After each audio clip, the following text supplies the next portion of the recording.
Mambo vipi mtazamaji wa Bongo Plus TV na 96 linki kabisa na kwenye exclusive interview nyingine tena na vitu vingi sana vya kuzungumza na DJ Sma hasa hapa kupitia political science na mambo mengi sana. Mimi naitwa Victor Madaha, nyuma ya kamera yupo Rizki bwana. Sma, kwema lakini? Alhamdulillah. Mambo anasemaje? Tunaendelea kumshukuru Mwenyezi Mungu kwa sababu anaendelea kutuneemesha. Kabisa. Yani sisi kama vile yeye amezidi kuwa mwema kwetu. Kwa uendelevu na sisi tunatakiwa tuwe wema, tuwe waendelevu wa kushukuru. Kwa hiyo alhamdulillah. Kwanza mimi nikupongeze sana, umekuwa ni sio mchambuzi tu ama ni mwandishi ama ni kuiteje, umekuwa full package, umekuwa ni miongoni mwa watu ambao ukizungumzia kitu lazima uwe na muendelezo wake. Nakumbuka nilikuoji hii interview ilikuwa ni kabla uchaguzi. Nilikuuliza mambo fulani hivi japokuwa kipindi kile kwa mgumu sana kuyazungumzia. Lakini nikakuomba pia ukaanza kutupa hiyo elimu. Ulizungumza namna gani ambavyo kuna makundi ambao pia tutakuwa yatazama kuelekea kwenye uchaguzi. Baada ukatokea uchaguzi kuna mambo uliyozungumza ukasema kwamba tusubiri tume kija ikitolewa ripoti ikitoka basi tutaweza kuzungumza mambo mengine pia. Ripoti ya Jaji Chande imeweza kutolewa, imezungumzwa, mambo yamekuwa ni mengi pia kwako Sma hasa kwa sababu tulianza mwanzo. Nini ambacho umekiona? Kwa upande mmoja ni masikitiko kwa sababu unajua sometimes mtu unaweza ukawa sahihi lakini hutamani kuwa sahihi.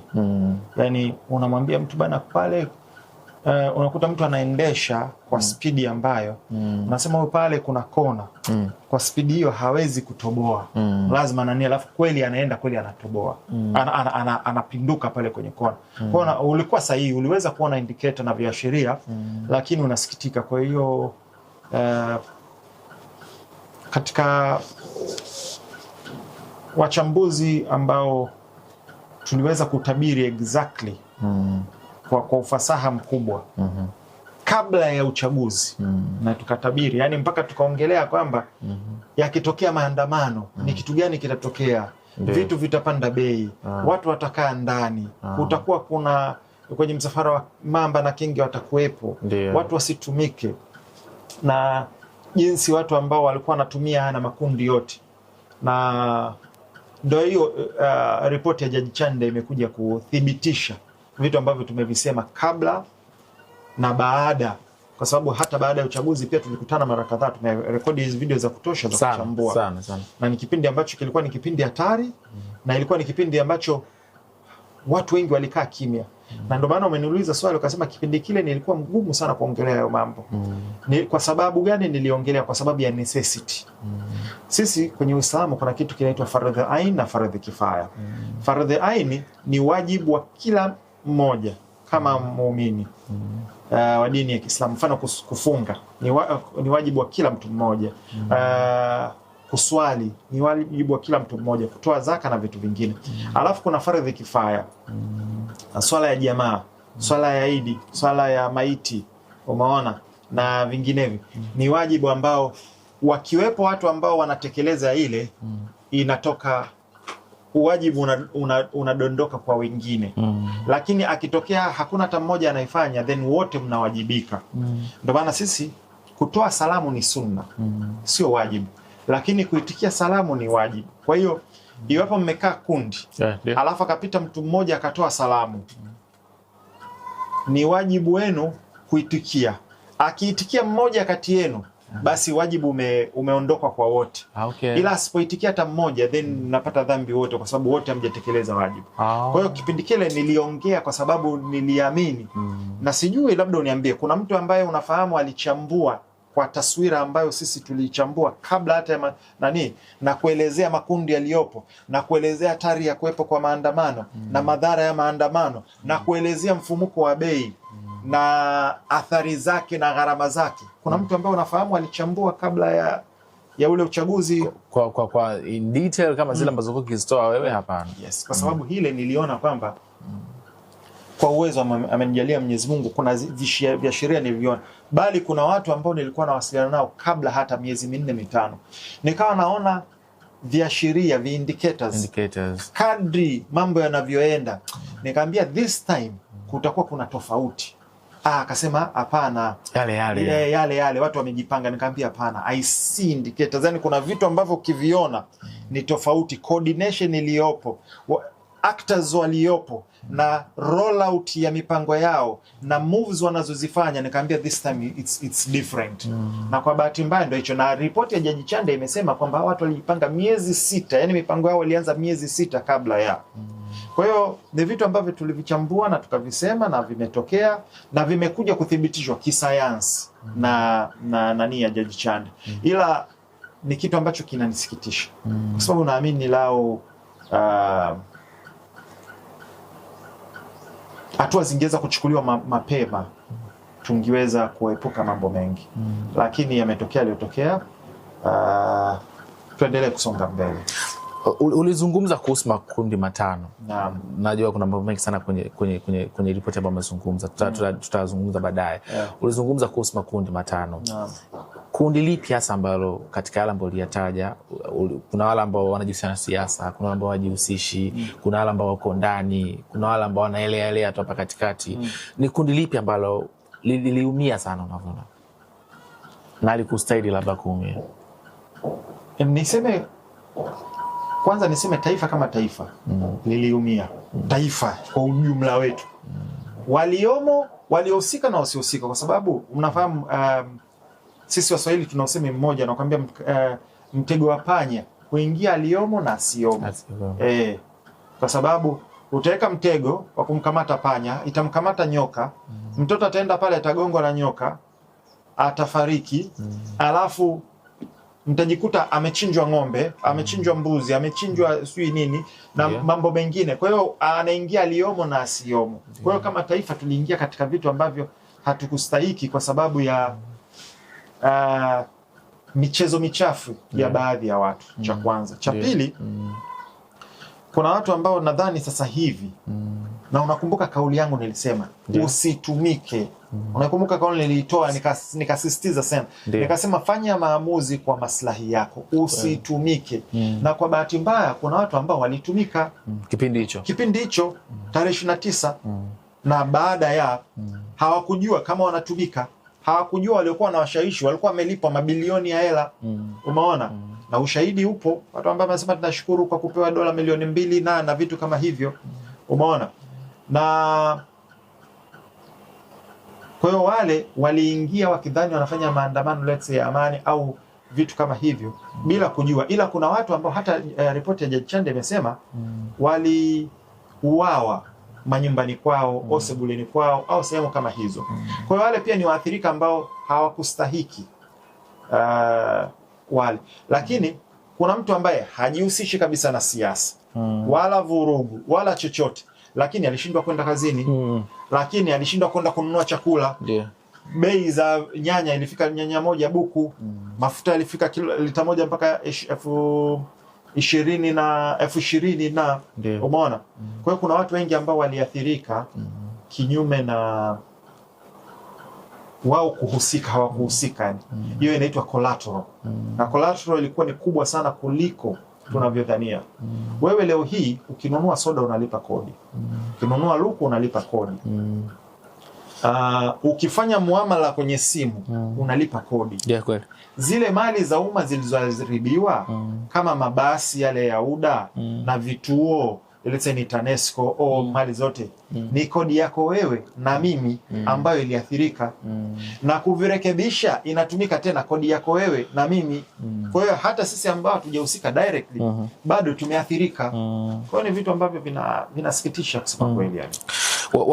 Waandamanaji moja ripoti ambayo imetaja inasema kwamba Jaji Chande na mnukuu alisema kwamba waandamanaji walibeba vilipuzi, walibeba mawe, walibeba bunduki. Inawezekana vipi?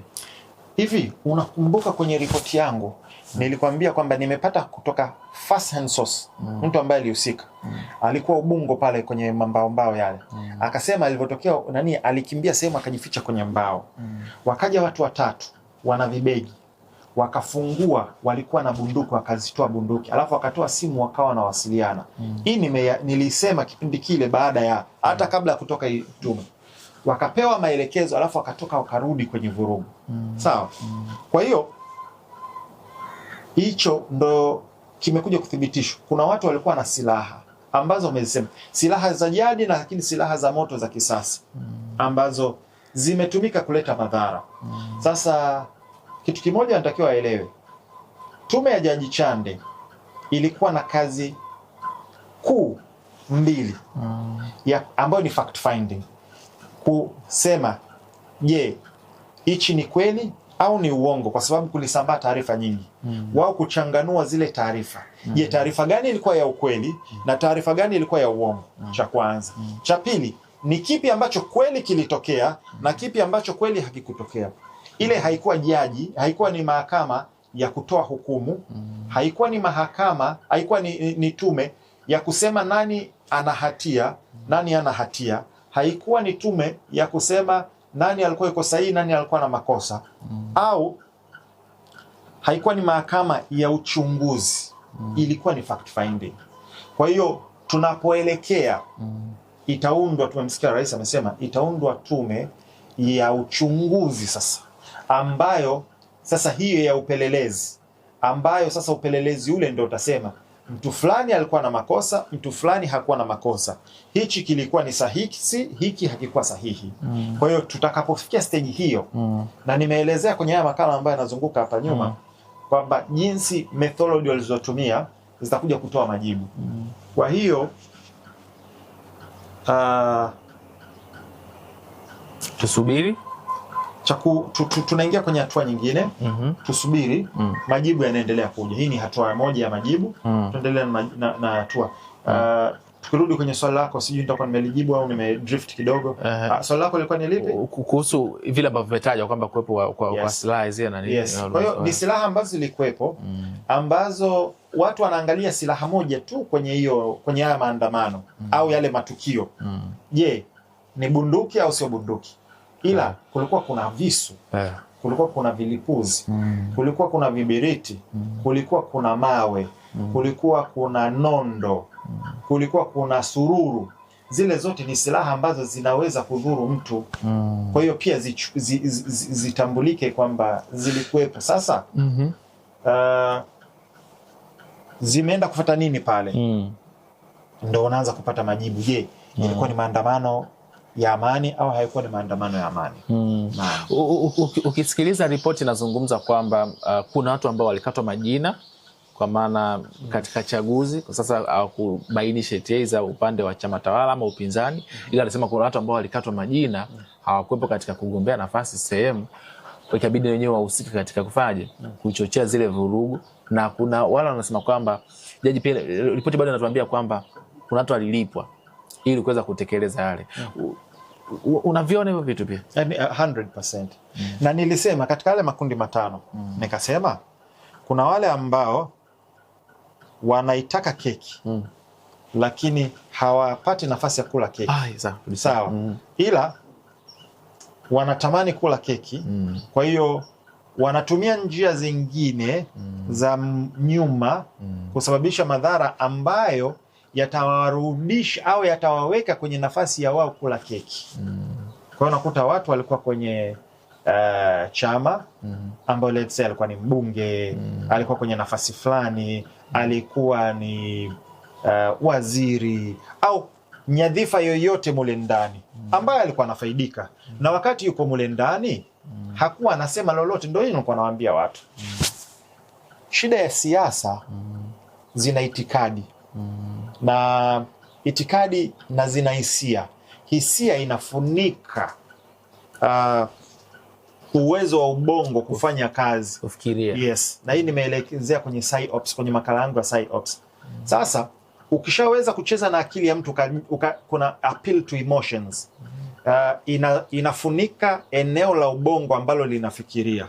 Kwa hiyo mtu afikiria anatumia hisia, kwa sababu unatakiwa ujiulize, huyu alikuwa kwenye sehemu fulani na alikuwa anafanya haya mambo, hakuwahi kukemea na hakuwahi kusema la, hakuwahi kujivua, ila sasa hivi ametoka au ametolewa, ndo anaanza kusema pale tulikuwa tunafanya hivi, pale tulikuwa tunachukua hichi, pale tulikuwa kuna kitu fulani, kuna mbinu fulani.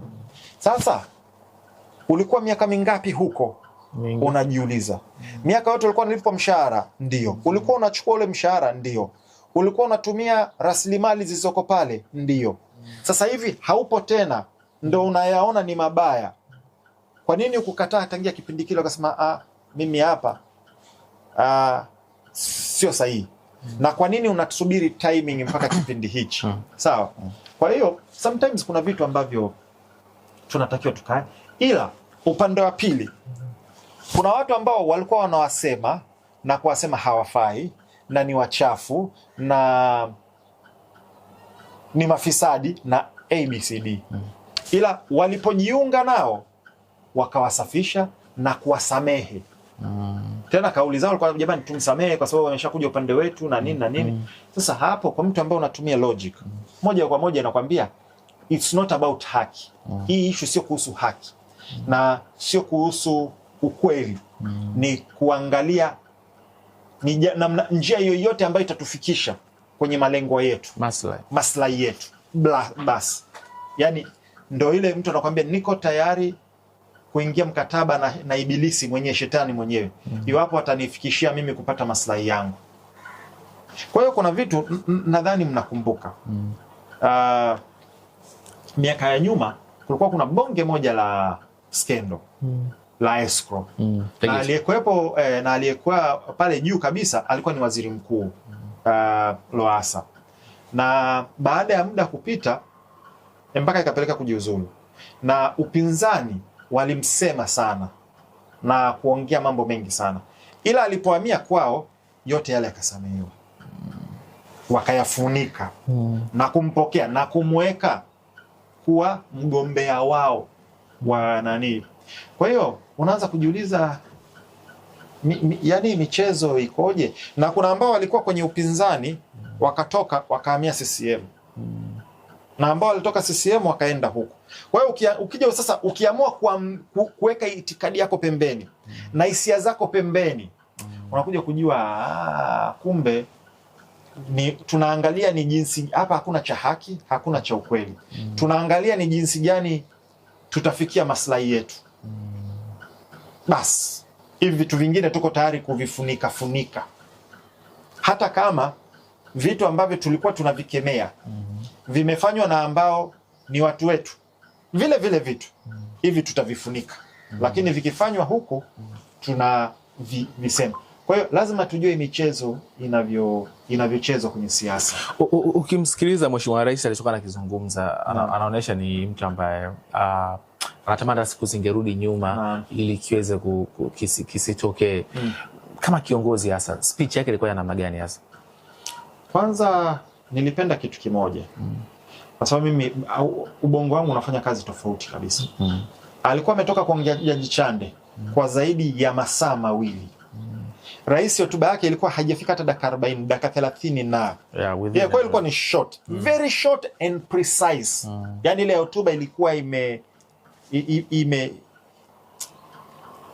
very well curated. Kwa hiyo nimependa kwamba hakuongea muda mrefu. Yani nadhani ingekuwa smart pale mimi ningepiga masaa 6.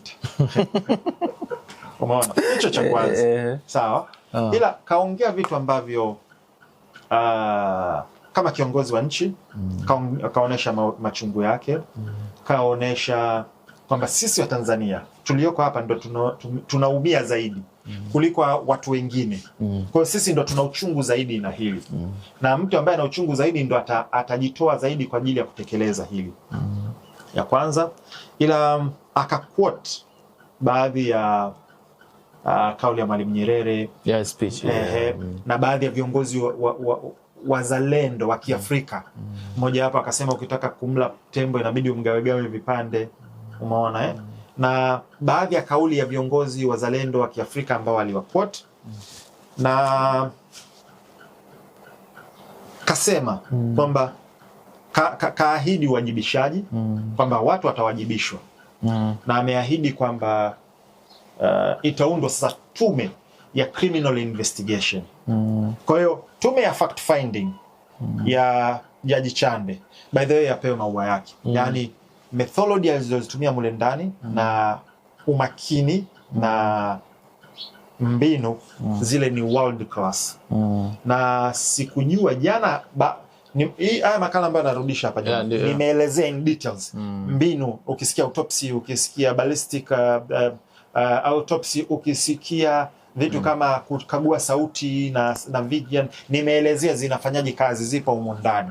Na mtu ukizisikiliza hizo ndo utaelewa jinsi ile kamati au committee ilivyofanya kazi.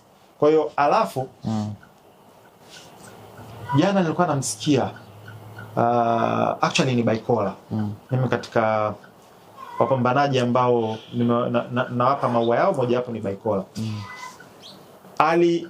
Akawa katika moja clip yake akawa anaelezea kwamba wasifu wa Jaji Chande. I say mimi sikujua kwamba ukiacha kwamba alikuwa jaji mkuu na nini, lakini ndo maana baada ya kuniambia sasa nikajoin dot, nikaelewa kwa nini hii tume imeendeshwa hivi. Ilikuwa anatambulika kimataifa. Ndo maana hata tume yake imeenda na ameelezea kwa viwango vya kimataifa. Nikaelezea okay, now it makes sense. The thoroughness na umakini na methodology walizozitumia ina make sense. Kwa hiyo niwape maua yeye na timu yake kwa kazi walioipenda. Lakini tukirudi kwa Mheshimiwa Rais, kasema kutokuwa kuna uwajibikaji. Ni kitu ambacho Tanzania wametamani sana kukisikia. Ndio hapo kabla jana, kwa sababu na vitu nataka nikuulize pia kuhusiana na ile alichokizungumza. Anasema media za kimataifa zilipotosha kuhusu Oktoba 29. Kuna kweli? Zilifanya kitu kinaitwa malinformation na disinformation. Kwenye upotoshaji kuna aina tatu. Kuna misinformation. Misinformation ni pale mtu unatoa taarifa ambayo sio sahihi bila kukusudia, bila kujijua kwamba unapotosha. Hiyo ni misinformation. Alafu kuna disinformation. Disinformation ni kutoa taarifa za upotoshaji ambazo sio sahihi kwa lengo la kupotosha, kwa makusudi. Hiyo ni disinformation. Alafu kwa hiyo unatoa taarifa za uongo kwa ufupi. Alafu cha tatu kuna malinformation ambayo ni mbaya zaidi. Kwa sababu gani? Malinformation ni uongo uliofanana na ukweli. Ni pale ambapo unachukua tukio la kweli lakini unaipa context ambayo sio ya kweli.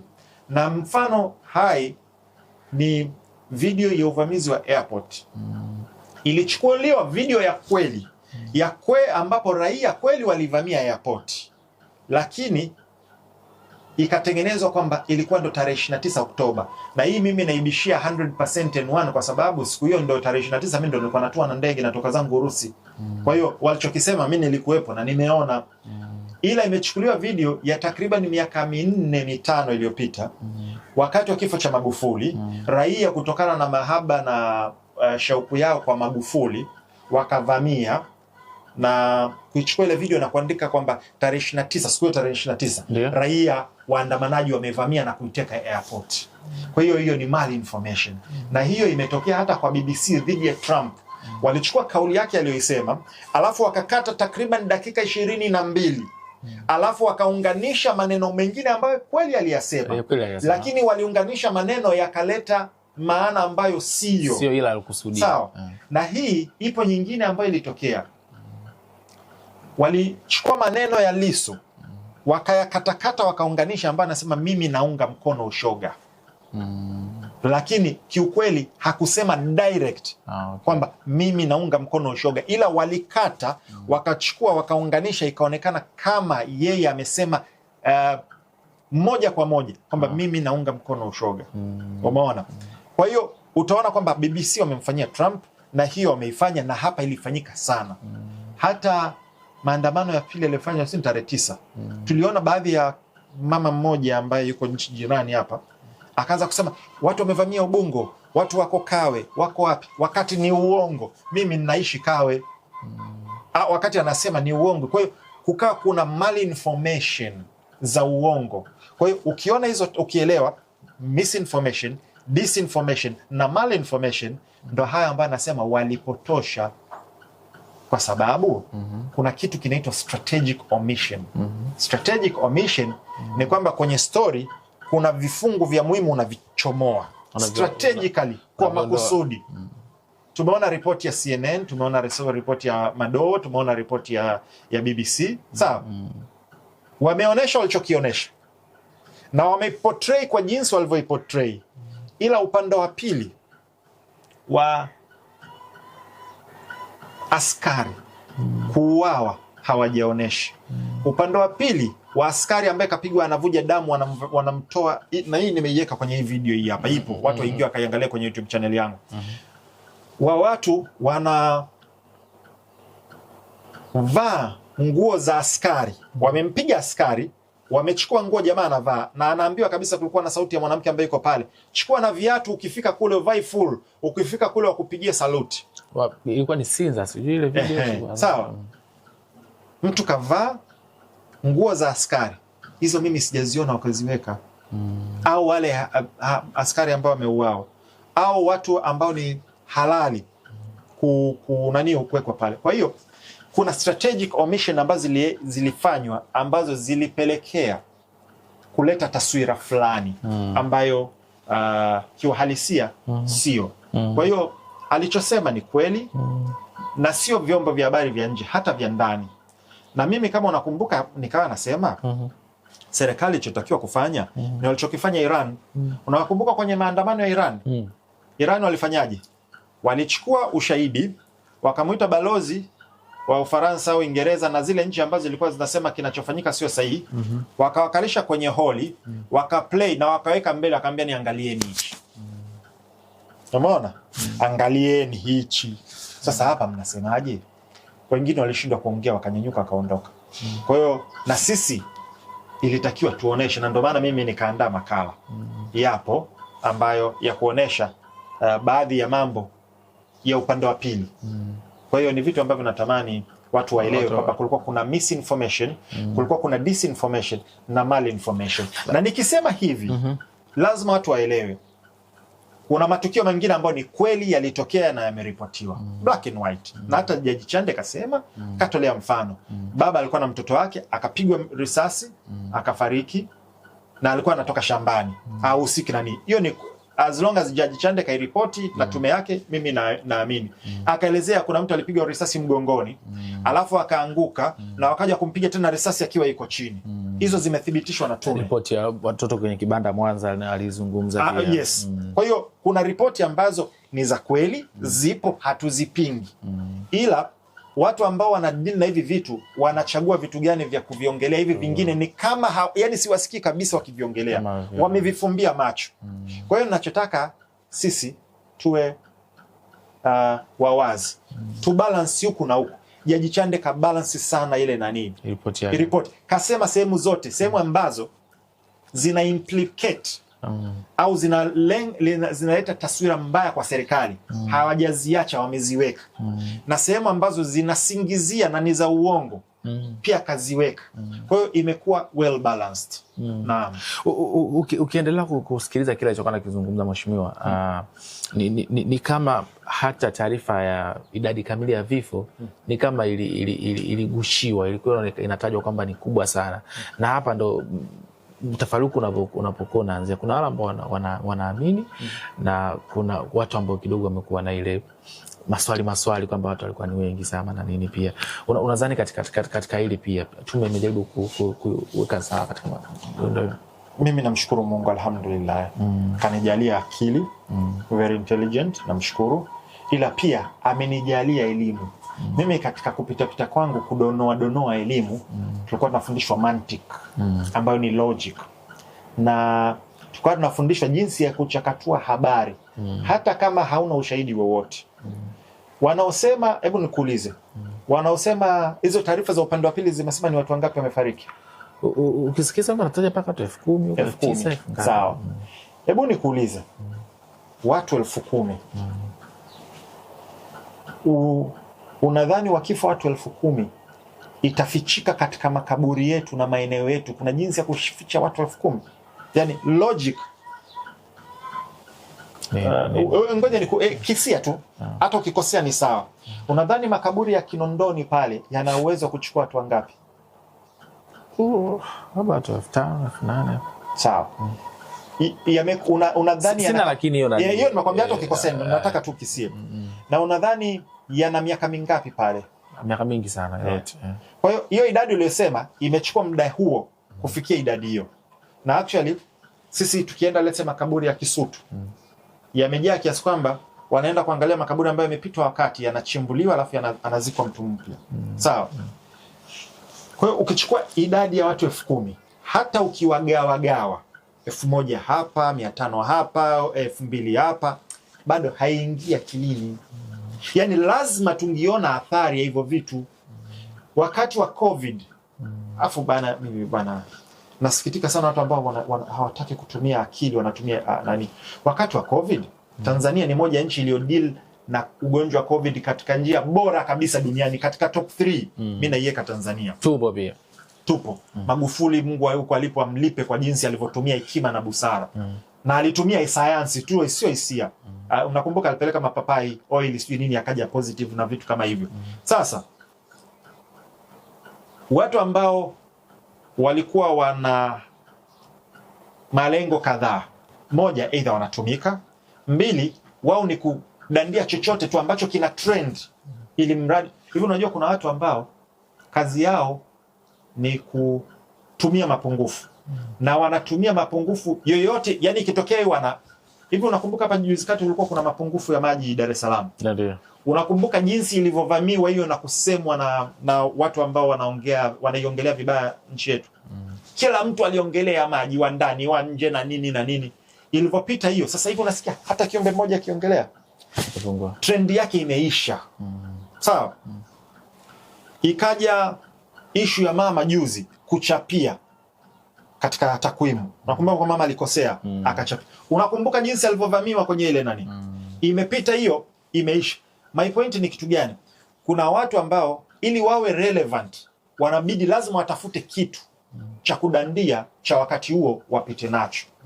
Kwa hiyo wakati wa COVID sisi Magufuli akasema fungueni. Kwanza alimtanguliza Mungu, tukafunga siku 3, tukafanya maombi, nchi ikafunguliwa.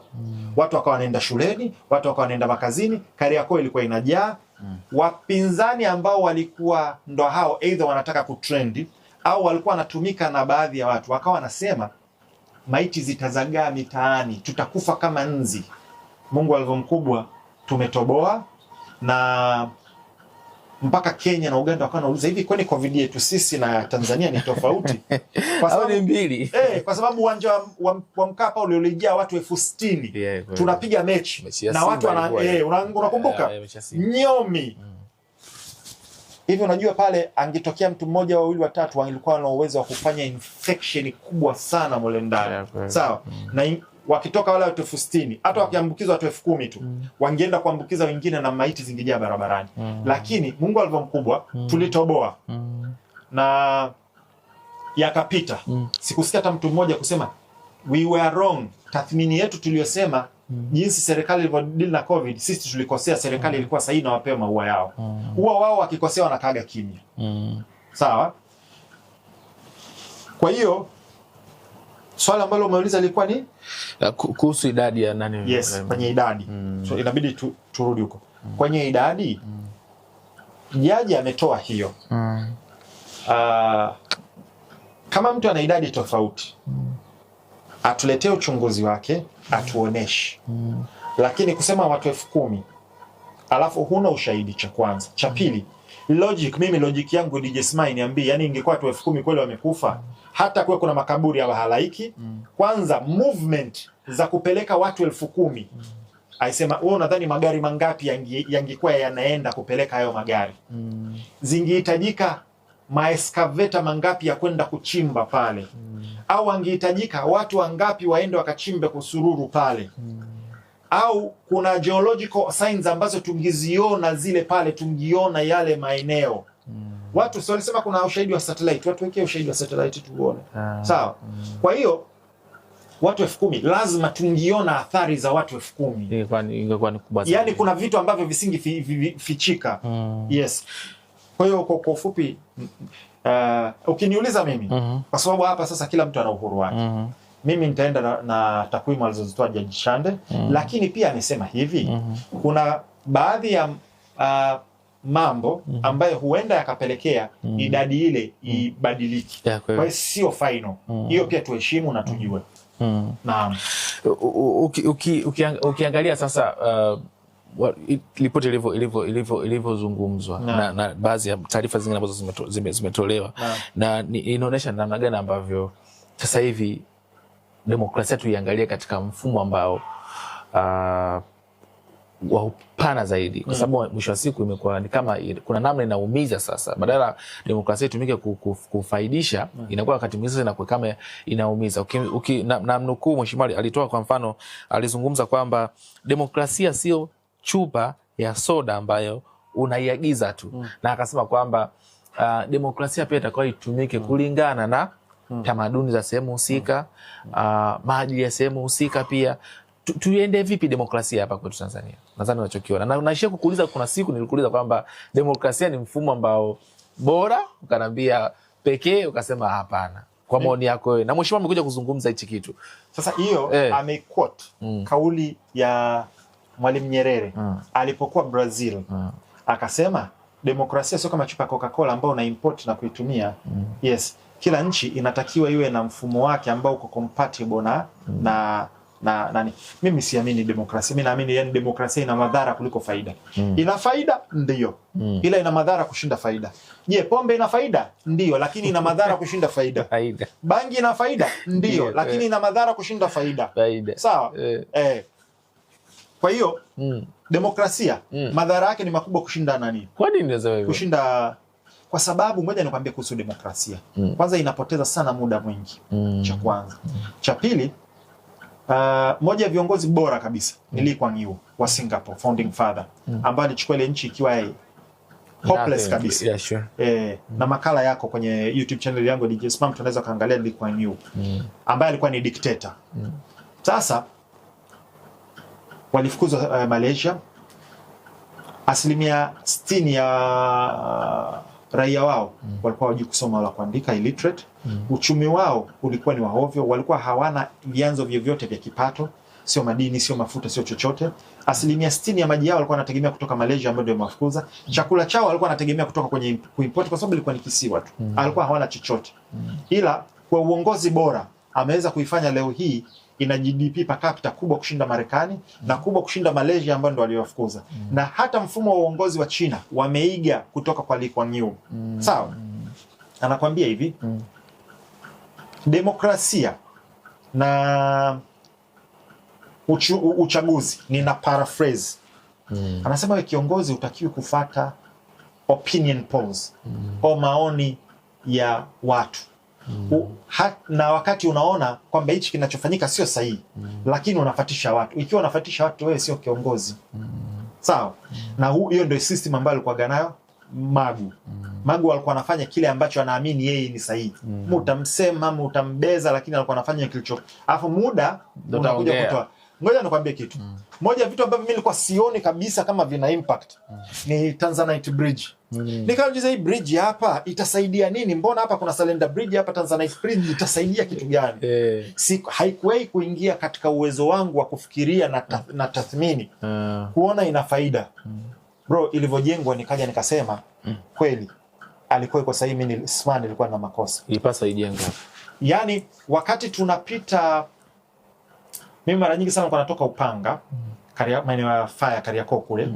Nikija na hii njia, kwa sababu njia pekee ilikuwa mpaka Salenda Bridge pale, Oysterbay nani kituo cha polisi cha Mataa yale, alafu ndo urudi hivi. Au sometimes unaweza karudi nyuma kidogo kaingilia Palm Beach pale ukaje. Baada ya kufunguliwa lile daraja, foleni imepungua sana. Yes, barabara ya Umoja wa Mataifa sana.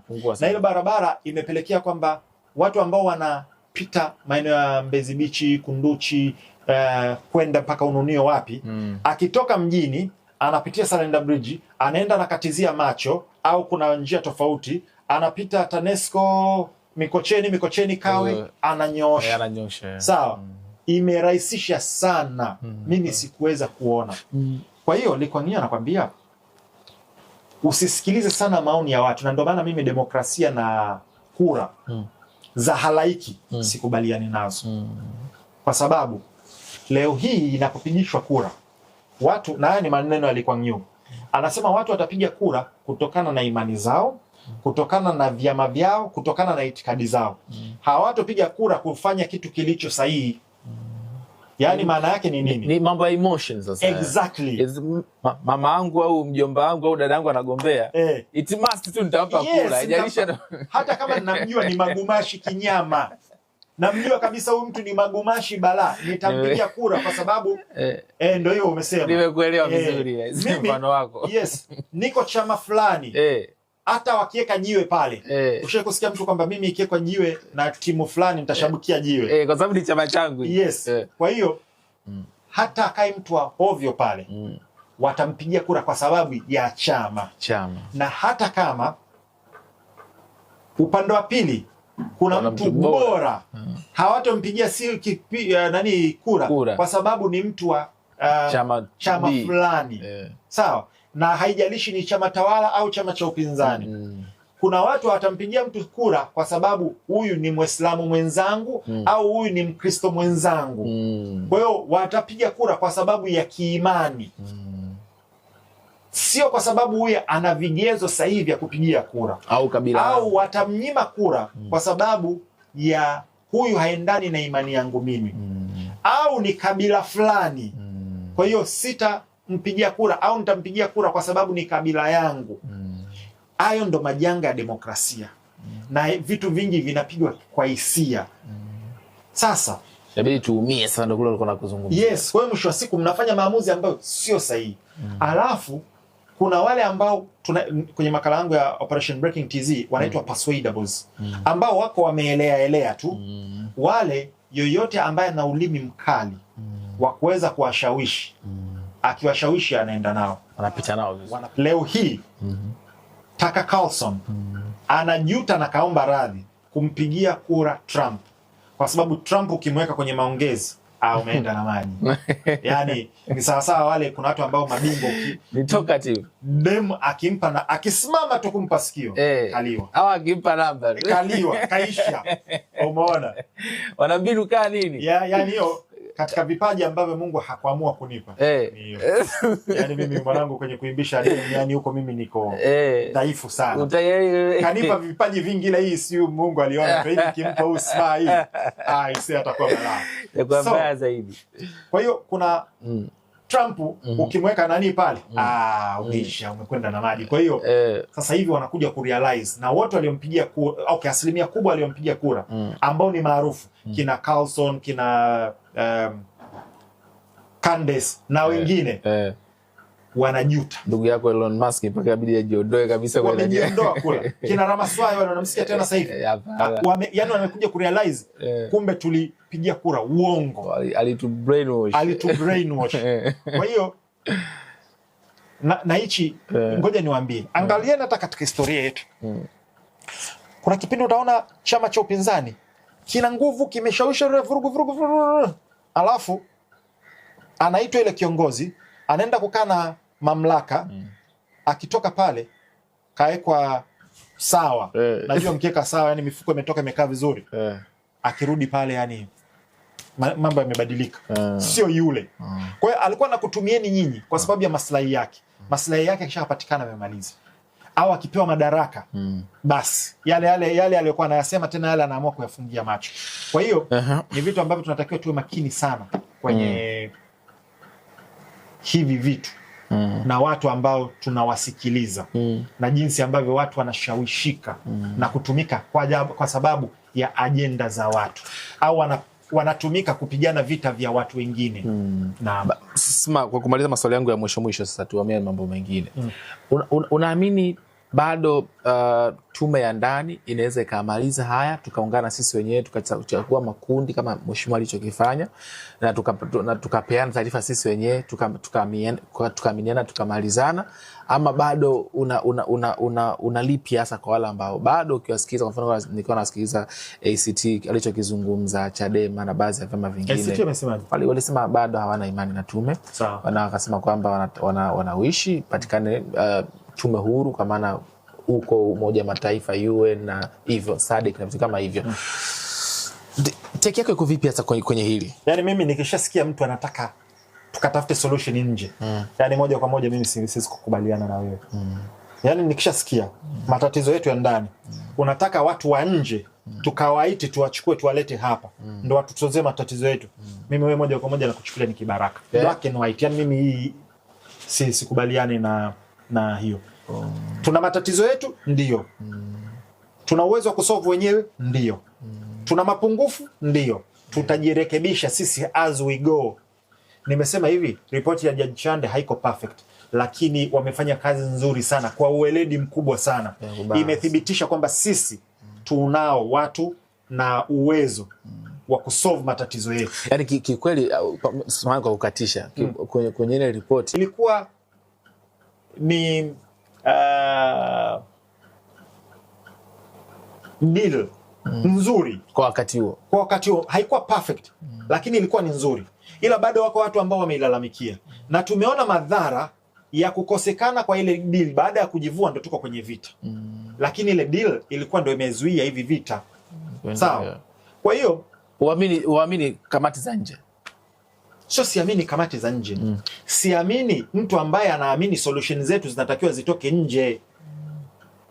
African problems should be solved by Africans. Matatizo yetu yanatakiwa tuyasolve sisi. Yani ni kibaraka tu ambaye atakwambia twende tukatafute solution nje. Marekani. Sawa?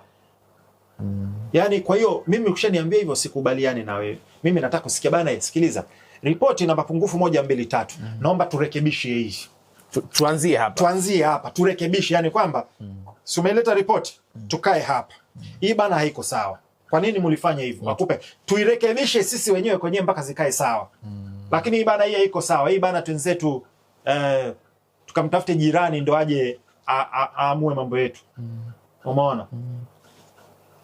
Sasa hiyo mfano wake ni kitu gani? Mimi na wewe tumekopeshana. Nilikuja nikakukopa hela, fresh kamaliza kaondoka. Sasa haunilipi. Mimi naenda kumfuata Riz. Oya jamaa yako anilipi. Kwani nilimshirikisha wakati nakukopa? Kama nilimshirikisha wakati wa kukopa sawa. Lakini wakati tunakopeshana na lau tungelipana asingejua. Au tumecheza dili mimi na wewe, kila mtu anapata ngapi, alafu mmoja katokea kamdhulumu mwenzie naenda kumlalamikia. Ina maana tungepata lile dili likaenda vizuri, kila mtu akapata kwake, yule asingehusishwa. Umeelewa? Kwa hiyo tuache hizi double standard. Mimi nataka nisikie watu kwamba tuna mapungufu 1 2 3. Maoni yangu turekebishe 1 2. Nikishasikia mtu anasema tutafute solution za nje. Wewe mimi sikuone kama ni mzalendo. Sma, unaamini kwamba swala la katiba mpya kwa sababu limetajwa sana likirekebishwa, unaona mambo mengi yatakaa sawa? Hiyo swala la katiba mpya nimelielezea in details kwenye haya makala, uchambuzi wangu wa Judge Chande. Ila mimi katika kitu ambacho naona it's a waste of time. Tunapoteza muda na litatutoa timing na litatuingiza magharama ni swala la katiba mpya. Accept? Si accept. Why? Maoni yangu mimi. Nitakwambia kwa nini. Kwanza nitolee tu baadhi ya mifano ya nchi ambazo hazina katiba. Sawa? Kuna nchi haina katiba Sma? Yes. Nchi gani? Dubai unasikia ina katiba yao? Sije kufuatilia. Ina bunge. Ina uchaguzi. Saudia wana uchaguzi. Kisha kusikia kuna bunge lao linakaa katiba hii tuifanye hivi. Wana kamiti zao ambazo wana namna ya kuendesha mambo yao. Hiyo. Kwa ila hata kama sio bunge. Katiba. Wana miongozo. Lakini miongozo si ndio ile kwamba akitoka fulani alisi labda mfalme fulani huyu. Katiba si ni mfumo bana, hichi ni kitabu ambacho tunatengeneza vitu vyetu mle, maelezo ambayo yatatumika kutuongoza, si ndio? Sawa. Sasa upatikanaji wa hiyo na ya kwetu tofauti. Inabidi ikae bungeni. Watu wakae, wajadili, wapige kura. Sasa kwenye kupiga kura, kama upande mmoja ni wengi kushinda wengine, ndio yale watu watapiga kura kwa sababu ya nini? Chama. Ya chama. Demokrasia. Unaona? Tunarudi pale. Lakini wale wanakaa, jamani, hapa tunataka 1 2 3. Rais wao, kiongozi wao, mfalme wao akitaka kujenga shule. Waziri wa ardhi nani, nenda tafutie eneo, chukua hela nenda kajenge. Anataka kujenga barabara, inajengwa barabara. Anataka kujenga uwanja wa mpira, anajenga uwanja wa mpira. Hakuna yakini wanaita upembuzi ambao ni gharama kwanza.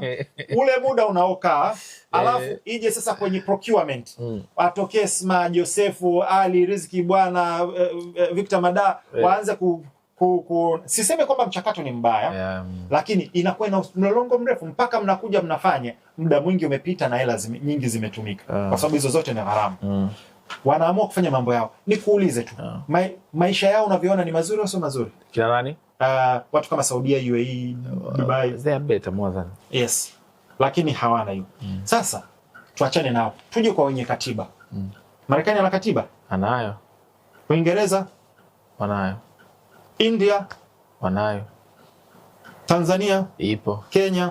Wanayo. Sasa nikuulize, katiba ya Marekani unajua ina miaka mingapi? Exactly sina. Zaidi ya miaka 200. Katiba ya Marekani. Ila wanaibadilisha. Hapana. Hawanaga katiba, hawajai kuwa na katiba mpya. Wana kitu kinaitwa amendments. Zimefanywa amendments mara 27. Norway wana katiba ambayo ina zaidi ya miaka 150.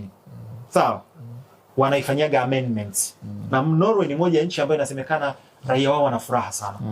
Canada wana katiba ambayo ina zaidi ya miaka 120. Sawa?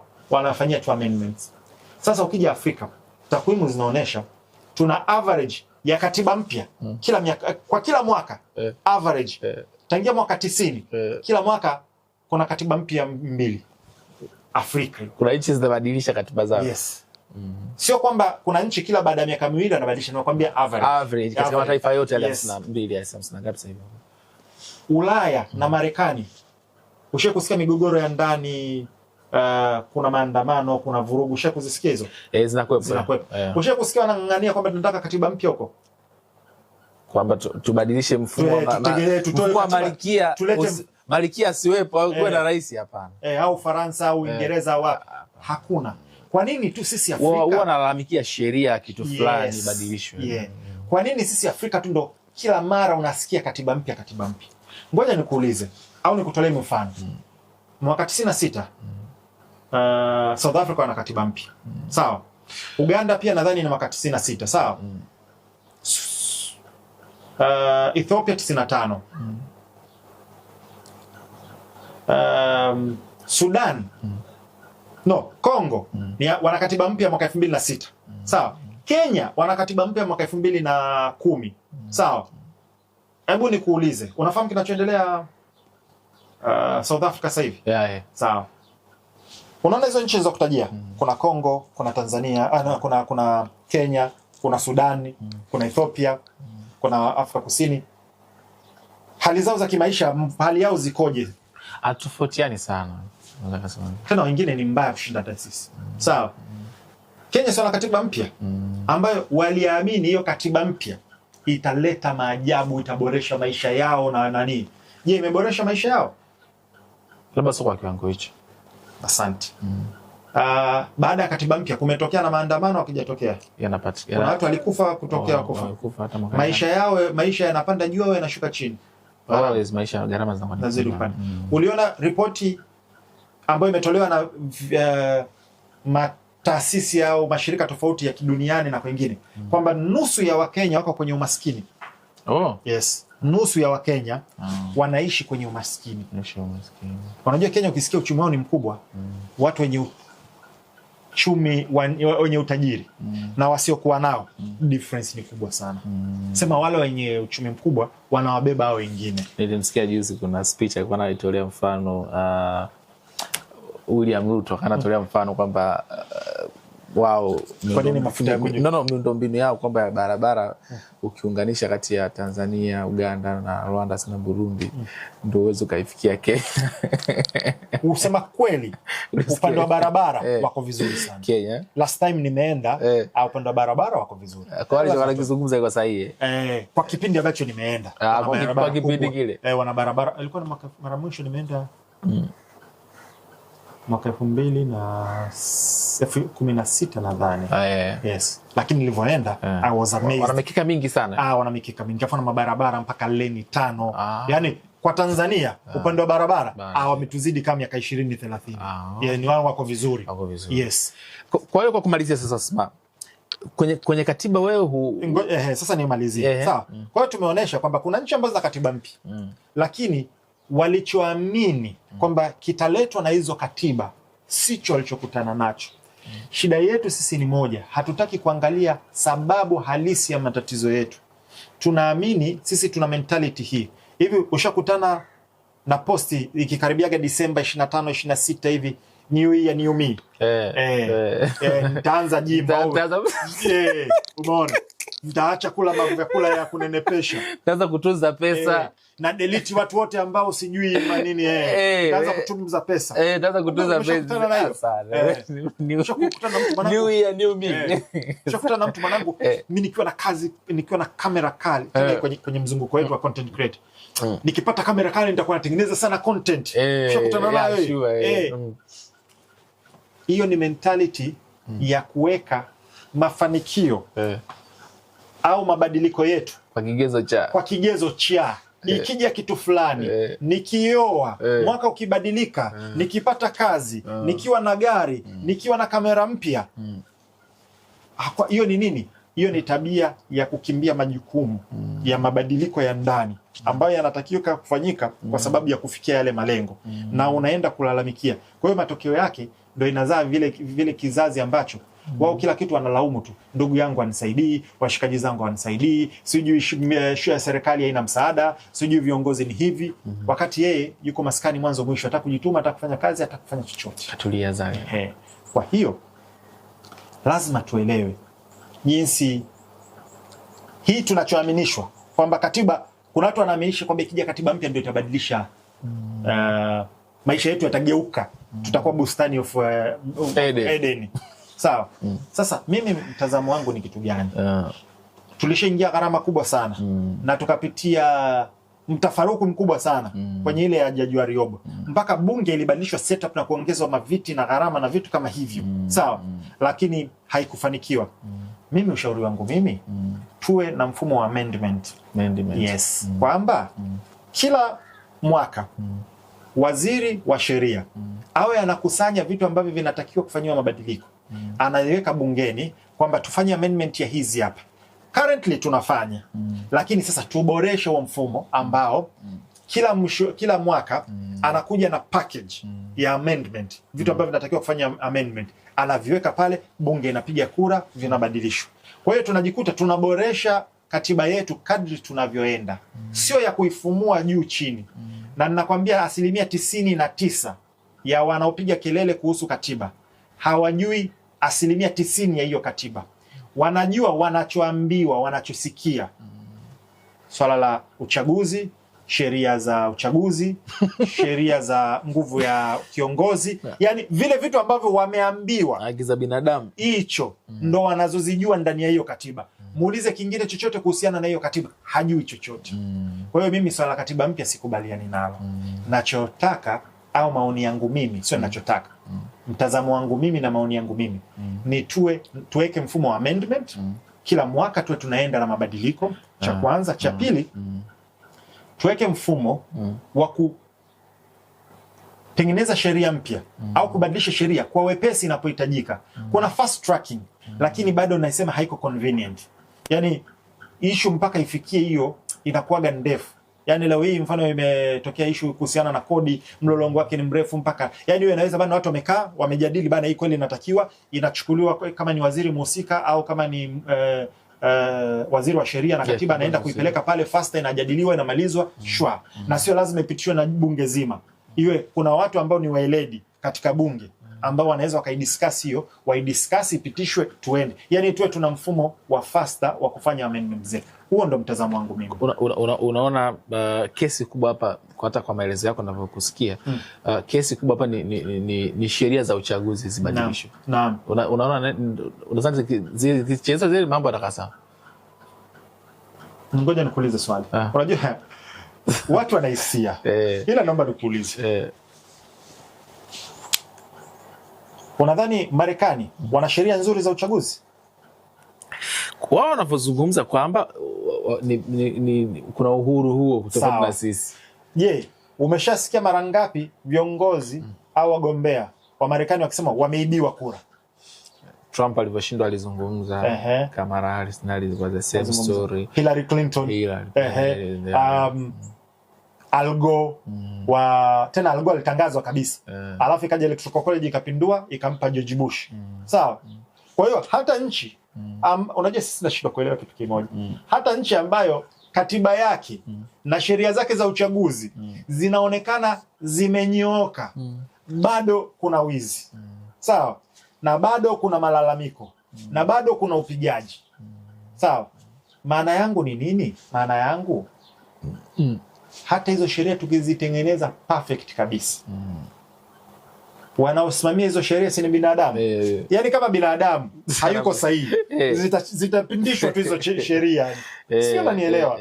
Sasa moja ya vitu ambavyo tunagoma sisi, na mimi nielezea hapa kwa ufupi tumalizie na hili, kwamba sisi tumejivua majukumu yetu. Sisi raia ni waongo, sisi tunatoa rushwa, sisi tunadanganya, sisi tunakwepa kodi, sisi tunafanya vitu vingi ambavyo ni kinyume cha sheria. Sisi kwenye jamii sisi tumeacha malezi bora. Unajua wazazi ambao wamelea kizazi hichi waliwekeza kuongeza kipato chao na kuwapa elimu kizazi hichi kilichopo sasa hivi, ila wakaacha kuandaa kisaikolojia na kimaadili hicho kizazi ambacho kitakuja kuikuta ile kipato chema cha wale wazazi, generational wealth. Sawa. Lakini maadili ya kutumia elimu na uweledi ambao wamewapa. Kwa hiyo kizazi hichi kimeelimika sana, kina ujuzi sana, ila hakina uadilifu, hakina ustaarabu, hakijastaarabika kwa ufupi. Sasa ukishakuwa sisi mitaani ni wapigaji, ni wakwepa kodi, ni watoa rushwa, waongo, hivyo nategemea mwenyekiti wa serikali za mtaa acha kuuza kiwanja cha wazi. Kwa sababu si ndo kataa kwenye hii jamii iliyooza hii. Sawa. Hivi jamii ambayo hatutaki kulipa kodi, hatutaki kutekeleza wajibu wetu, anapotoka mbunge katika hiyo jamii, anapoenda kule nadhani atakupigania wewe, wakati ataenda kule atataka marupurupu yaongezwe kwa ajili yake. Sawa. Tumeona kwa sababu jamii ndio imetoa hao watu. Sawa. Leo hii utalalamika kwamba tumeingia mkataba mbovu kwa sababu mtu fulani labda akalipa au ana maslahi. Katokea kwenye jamii gani? Huku ya sisi wapigaji huku chini. Sawa. Mtoto alikuwa anaona baba mama wanavyokwepa kodi. Sawa. Au wanavyokwepa sheria, au wanavyotoa rushwa, au wanavyofanya mambo ambayo sio ya kimaadili. Sawa. Alafu unategemea leo yaende kuwa mstaarabu kule. Kwa hiyo jamii ndio iliyotoa hawa watu ambao sasa hivi wanalalamikiwa ni wabadhirifu, ni wafisadi. Wametokea huku kwetu uraiani. Hajatoka nje ya nchi huyo. Sawa. Ni kwa sababu sisi kama jamii tumefeli kwenye malezi ya uungwana na ustaarabu na uzalendo. Sawa.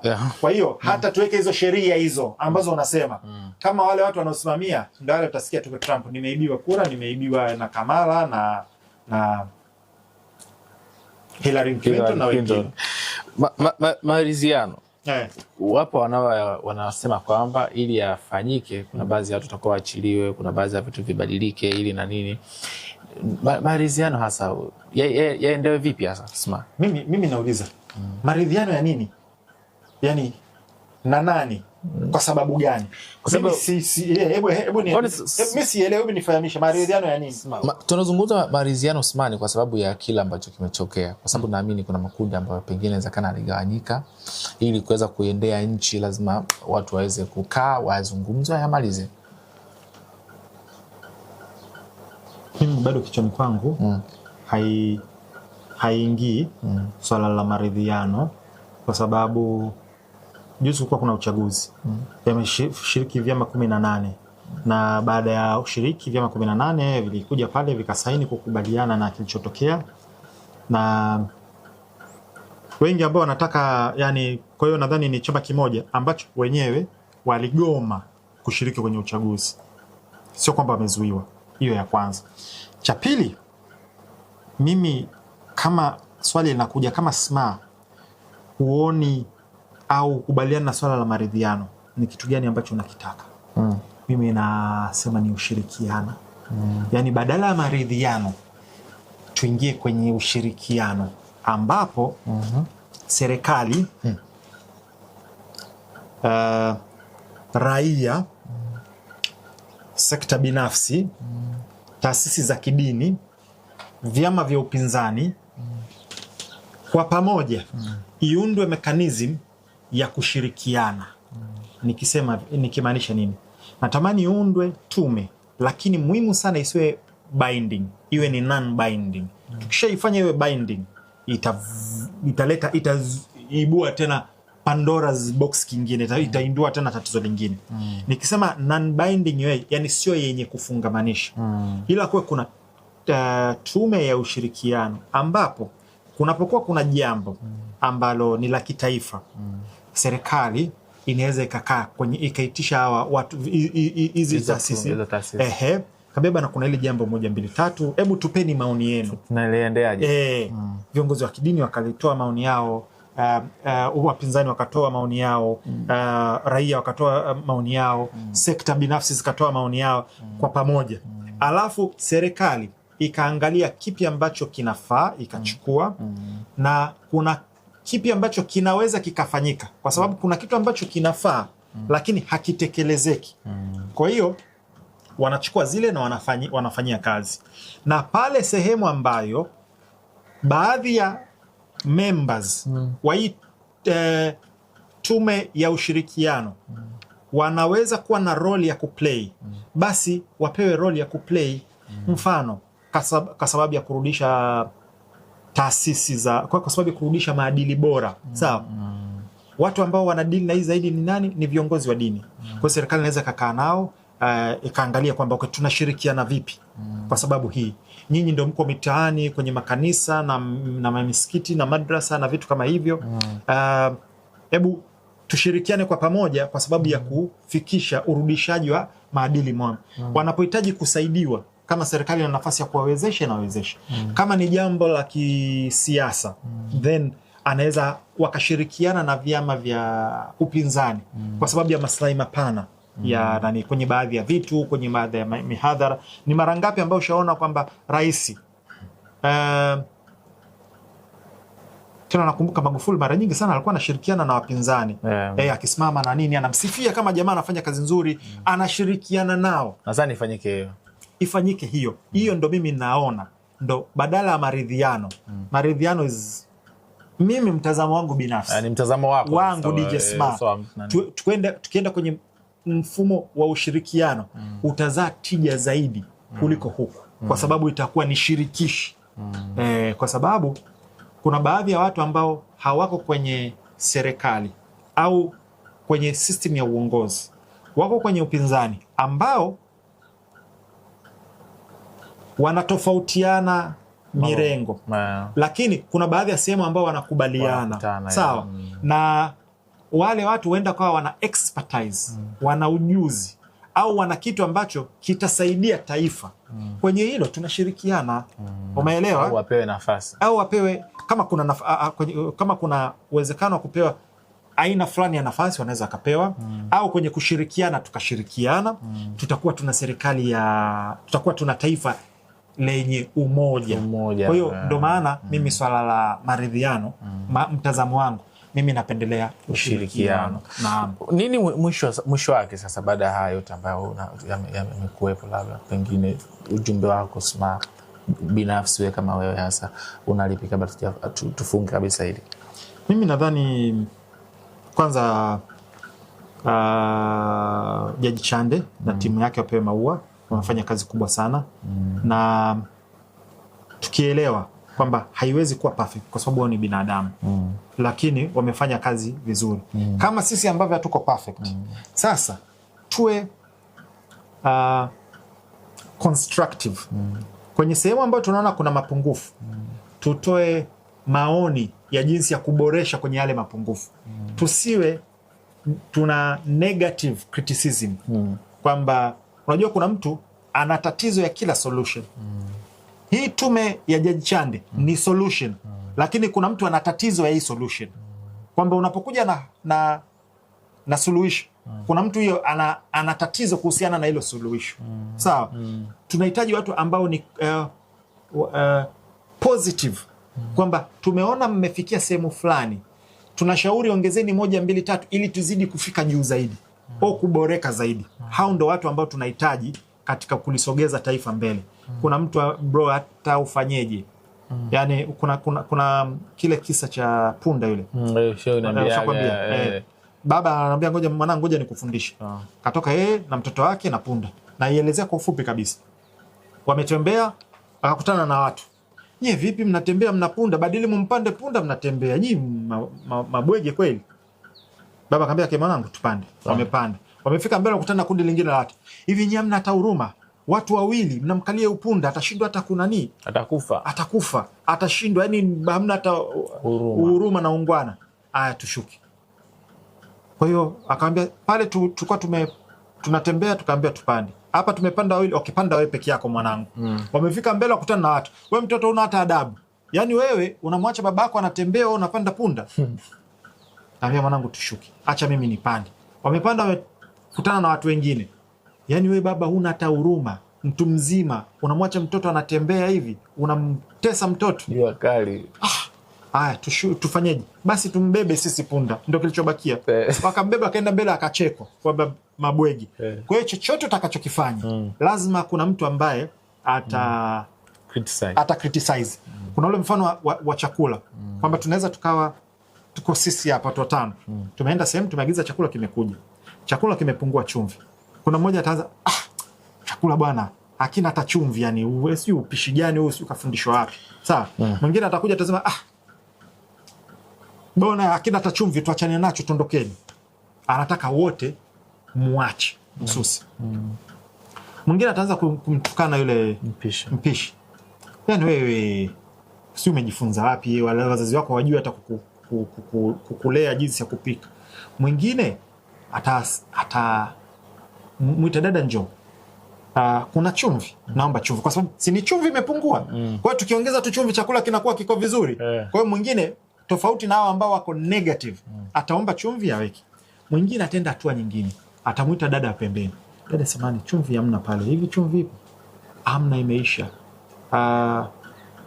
Kwa nini? Bana tumeishiwa hela sasa hivi nini? Ambia basi shika hii hapa 2000, nenda kanunue chumvi, leta hapa tunachukua tunaweka. Umeona chakula ni kile kile. Walaji ni wale wako sehemu ile ile, ila kila mmoja ana mentality yake. Sawa? Na kila mmoja ana level yake. Kuna wengine ambao akiona yeye akimridhishi basi anataka wote mwache kula. Na hichi tumeona. Kuna mwingine ambaye anaona kumbe kuna tatizo. Kwa sababu lazima mkumbuke yule kachukua juhudi, kamenyanya, kakaa kwenye moto, kapika, kavumilia mpaka Kwa hiyo kuna juhudi ambazo zimefanyika, at least appreciate kilichofanyika. Sawa? Kwa hiyo at least kuna juhudi ambazo zimefanywa na Jaji Chande. Sawa? Na lazima pia apewe maua ambaye alitoa agizo la kutengenezwa kwa tume. Kwa hiyo hata kama kuna mapungufu, tuangalie jinsi gani tunaboresha hii tume. Tusonge mbele. Yani mentality yetu ndio itatuamulia sisi kama taifa. Tunaenda mbele au hatuendi mbele. Kwa hiyo tuombe natamani kuwe kuna ushirikishaji mkubwa sana. Na hii ni kwa idara zote. Ya kweli. Ushirikiano, umezungumza kitu kizuri sana. Kati ya raia na nchi yetu. Tutasonga mbele sisi kama Waafrika. Yaani mimi siamini kabisa kwa solution za nje. Siamini kabisa kwamba hatuna uwezo wa kujirekebisha sisi wenyewe. Na sisi mara nyingi binadamu tulivyo. Wanasema nguruwe kwa nguruwe, kwa binadamu chungu. Sisi huwa tukikosea, mfano kama driver, mimi hata nikikosea nikapita taa nyekundu akinikamata traffic, bana traffic, sio unajua binadamu nimegafilika, nisamee. Au mimi nitataka kusamehewa mapungufu yangu. Lakini wenzetu wakifanya makosa, huyu hafai kabisa kwa dereva. Dereva gani nani? Nyang'anye leseni, mpige faini. Si umeona jinsi tunavyo deal sisi na mapungufu yetu? Wewe ukitoka leo umesahau simu nyumbani, nimesahau simu. Lakini mwenzio akisahau, wewe naye unasahau kitu cha muhimu sana. Kwani uweze kujikagua wakati sio naelewa? Yes. Ni muhimu sana kuangalia watu gani ambao tunawasikiliza. Kuna watu ambao wanatuathiri negatively na kuna watu ambao wako constructive. Ukimsikiliza anakupeleka sehemu ambayo unaona kabisa hii ndio njia sahihi ya kukabiliana na matatizo, na kwenye dunia hii as long as tuko hapa tutaendelea kukutana na tatizo moja baada ya jingine, ila uwezo wa kukabiliana na tatizo ndio tunatofautiana. Nimeupenda, kuna msemo mmoja watu wamekuwa kiuzungumza sana siku hizi, anasema kwamba wote tunaishi duniani kwa mara ya kwanza, hakuna ambaye anaishi kwa mara ya pili hapa. Kwa hiyo chochote tunachokutana nacho leo ni for the first time. Nilikuwa nazungumza na Sma kuhusiana na mambo ya report. Of course kuna sehemu nyingi ambazo amezungumza, pengine kuna sehemu ambayo amekukwaza au labda mimi ambacho namuuliza na najaribu kuelezea tumepishana naye kwa namna moja ama nyingine, kwa sababu kila mtu ana maoni yake na ana matakwa yake pia. Tuwe razi, sisi ni waungwana, tunapokea hilo pia, lakini lugha pia za kukosoa ziwe nzuri tu. Unajua Sma waga anazungumza, anasema kwamba unajua kukosoa ama kurekebisha mtu alichokizungumza sio tatizo, ila ni unatumia lugha gani, kile ndo wote tutakuwa tuwe nacho. Sisi hapa ndani hatujamtukana mtu, hatujamuita mtu mpumbavu, mjinga, hatujamuita mtu chawa, hatujamuita si nini vitu ambavyo sio vya kiungwana. Kwa hiyo na wao kuna ni alafu pia kuna double standard moja. Kuna yule yeye anaamini kufata anachokiamini yeye ni sawa, lakini wewe ukiamini tofauti na yeye unaonekana kabisa ufai. Sio, unanielewa? Kwamba yeye akiamini kitu fulani au njia fulani ndo sahihi, basi yeye ana uhuru huo na haki. Smart kwa kalipwa, smart anatumika, smart chawa, smart si kitu gani, sijui nini. Jamani, hebu nielekezeni hizo hela, mimi nazihitaji na studio nataka nimalizie. Hebu niambie hizo hela zinatoka wapi na mimi niende nikazichukue. Kibunda cha Smart, mbona tunakuja tunapigwa joto kila siku? Bwana, angalia mpaka leo hatuna hata ICU ndani. Sawa. Hizo hela za Smart mbona mimi sikutani nazo? Hebu nielekezeni hizo hela zinatoka wapi niende nikazichukue jamani. Lakini ndo maneno ya binadamu bwana. Binadamu lazima uwe na hii na hii alinifundishaga Sky. Ndo alinipa mimi mpaka leo hii. Wakati ndo tunaanza kabisa ile naanza Fuse Tech. Nilikuwa mimi sijasomea uandishi wa habari. Yes, kwa hiyo nikawa napata wakati mgumu katika delivery na vitu kama hivyo. Watu wakawa nayo ongea shiti sana kwenye comment. Sika kaambia wewe hivi vitu vya kawaida tu. Madini ulionayo ni swala la muda tu, watarudi watakaa sawa. Wewe pambana, piga na akanitolea baadhi ya mifano. Kuna baadhi ya waandishi wa habari hata sauti zao kuzisikia sio, lakini kwa sababu wana madini, wana vitu bora kwa hiyo baada ya muda imeenda imeniwekea. Kwa hiyo nishazoea vitu kama hivi. Ila nimalizie tu kwa kitu kimoja tu cha mwisho. Tumalizie mwishoni. Okay, sawa. Mtazamaji, kuna ile ambayo nilisema Sma kabla sijaondoka wala upate chochote kitu. Unajua Sma wakati mwingine ndio yale anayozungumza ni full package. Kwa hiyo huwa napenda nimuulize vitu vingi.